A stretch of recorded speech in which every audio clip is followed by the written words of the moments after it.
এই ক্ষেত্ৰত দুইটাই একেটা হৈ পৰিছে, গতিকে এইটো হৈছে ৰূপক কৰ্মধাৰয় সমাস। ব্যস্ত পদ দুটাৰ প্ৰথমা বিভক্তিৰ বাহিৰে আন যিকোনো বিভক্তি থাকি সমাস হয় তাক তৎপুৰুষ সমাস বোলে। প্ৰথমা বিভক্তিক বাদ দি পেলাই আন যিবোৰ বিভক্তি থাকি সমাস হয় সেয়া হৈছে তৎপুৰুষ সমাস। প্ৰথম পদৰ বিভক্তি লুপ্ত হয় তৎপুৰুষ সমাস হয়। যেনে দেৱী পূজা, সাহায্যপ্ৰাপ্ত। এই ক্ষেত্ৰত পাছৰ পদটোত প্ৰথম বিভক্তি যোগ হয় আৰু ই কেতিয়াও লোপ নহয়। পাছৰ পদটোত প্ৰথম বিভক্তি যোগ হয়। সমস্ত পদটো সদায় প্ৰথমা বিভক্তি হয় আৰু পাছৰ পদটোৰ অৰ্থহে প্ৰধানকৈ প্ৰকাশ পায়। তৎপুৰুষ সমাস দ্বিতীয় বিভক্তিৰ পৰা সপ্তমী বিভক্তিলৈ বিভক্তি অনুসাৰে 6 বিধ। যেনে প্ৰথম বিভক্তিটো বাদ দিব লাগিব, তাৰ বাকী কেইটা বিভক্তি অনুসাৰে তৎপুৰুষ সমাস 6 প্ৰকাৰ। যেনে দ্বিতীয় তৎপুৰুষ, তৃতীয় তৎপুৰুষ, চতুৰ্থী তৎপুৰুষ, পঞ্চমী তৎপুৰুষ, ষষ্ঠী তৎপুৰুষ আৰু সপ্তমী তৎপুৰুষ। দ্বিতীয় তৎপুৰুষত দ্বিতীয় বিভক্তি লোপ হৈ সমাস হয়। যেনে আমি কৈ গৈছোঁ দেৱীক পূজা, কটো লুপ্ত হৈ গ'লে দেৱী পূজা হয়। গতিকে দ্বিতীয় বিভক্তি প্ৰথম বিভক্তি বা দ্বিতীয় বিভক্তি চিন ক, প্ৰথমা দ্বিতীয় ক, গতিকে ক লুপ্ত হৈছে। তৃতীয় বিভক্তিৰ ক্ষেত্ৰত ৰেটো তৃতীয় বিভক্তি ৰে দি দ্বাৰা, তৃতীয় বিভক্তি চিন ৰে দি দ্বাৰা, হাতেৰে বোৱা, হাতেৰে বোৱাটো চমু হৈ হাতে বোৱা হৈছে, হাতে বোৱা গামোচা। হাতে বোৱাটো হাতেৰে ৰেটো কাটি গৈছে, ৰেটো লোপ পাইছে, হাতে বোৱা হৈছে। এইটো কি হ'ব? তৃতীয় তৎপুৰুষ। চতুৰ্থী তৎপুৰুষত চতুৰ্থী বিভক্তিটো লোপ পায়। যেনে গুৰুলৈ দক্ষিণা, লৈটো চতুৰ্থী বিভক্তি চিন, গতিকে লৈটো আঁতৰি পেলাই গুৰু দক্ষিণা, গতিকে গুৰু দক্ষিণা সমাসটোত লৈটো লোপ হৈছে।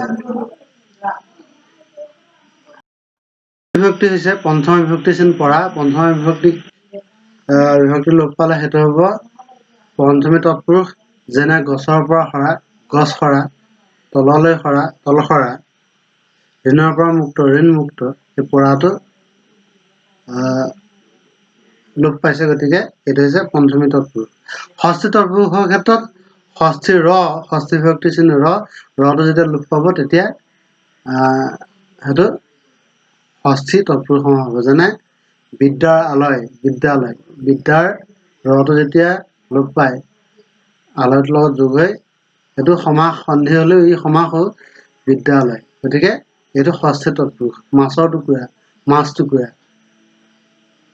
সপ্তমী তৎপুৰুষৰ ক্ষেত্ৰত সপ্তমী বিভক্তিটো লোপ পাব লাগিব। বিভক্তি যেতিয়া লোপ পাব তেতিয়া সপ্তমী বিভক্তি হ'ব। যেনে ৰণদক্ষ,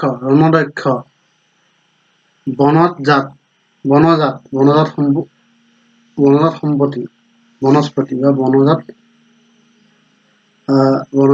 তলত সৰা, তল সৰা বুলি তলৰ পৰা তলত সৰাটো আমি অথনি ভুল হৈ গৈছিলে, এইটো পঞ্চমী বিভক্তি নহয়। তলত শব্দটো আছে, বিভক্তি আছে, বিভক্তি সপ্তমা বিভক্তি চিন গতিকে বিভক্তি যেতিয়া লোপ পাব তেতিয়া কি হ'ব? সপ্তমী বিভক্তি তল সৰা। এতিয়া আহিল 9 তৎপুৰুষ। 9 তৎপুৰুষৰ ক্ষেত্ৰত এই সমাসত 9 অব্যয় শব্দৰ সৈতে আন শব্দৰ যি সমাস হয় সেইটো তৎপুৰুষ সমাস হয়। যেনে ধৰ্ম, অধৰ্ম, অমিল, এইবিলাক ধৰণৰ সমাস হ'লে 9 তৎপুৰুষ সমাস হয়। তাৰপিছত সদিশ, পৰ্যন্ত, অভাৱ, সমীপ, যোগ্য আদি অব্যয় শব্দৰ লগত আন পদৰ যি সমাস হয় তাক অব্যয়ভাৱ সমাস বোলে। আমাৰ একেবাৰে শেষৰ সমাসটো সপ্তম সমাসটো অব্যয় শব্দৰ লগত যি আন শব্দৰ আৰু অব্যয় শব্দৰ যি যোগ হয়, যি সমাস হয়, যি অৰ্থপূৰ্ণ শব্দৰ সৃষ্টি হয়, সেইটো হৈছে অব্যয়ভাৱ সমাস। যেনে ৰূপৰ সদৃশ, সদৃশ শব্দটো অব্যয় শব্দ। ৰূপৰ সদৃশ, ৰূপ সদৃশ, মৰণ পৰ্যন্ত, আমৰণ, গতিকে এইবিলাক হৈছে অব্যয়ভাৱ সমাস। ঠিক অব্যয়ভাৱৰ সমাসৰ আৰু এটা ৰূপ আছে অনিয়মিত অব্যয়ভাৱ সমাস। কিছুমান কোনো নিয়ম নোহোৱাকৈ অব্যয়ভাৱ সমাস হয়। যেনে অক্ষীৰ অভিমুখ, অভিমুখ, চকুৰ সন্মুখ, প্ৰত্যক্ষ, প্ৰত্যক্ষটো সন্মুখ ভাগ, চকুৰ সন্মুখ ভাগ, প্ৰত্যক্ষ, অক্ষীৰ অভিমুখ, অক্ষীৰ অগোচৰ, পৰোক্ষ, বাট, আওবাট, বেয়া জাত, আওজাত, এনেকুৱা এইবিলাক হৈছে অনিয়মিত অব্যয়ভাৱ সমাস। যি নহওক ছাত্ৰ ছাত্ৰীসকল, আশা কৰোঁ তোমালোকে সমাস এই পাঠটি কিছু কথা বুজিব পাৰিছা। কিবা যদি অসুবিধা থাকে, কিবা যদি জানিবলগীয়া থাকে, তেতিয়াহ'লে ভিডিঅ' কমেণ্টত কমেণ্ট কৰিবা।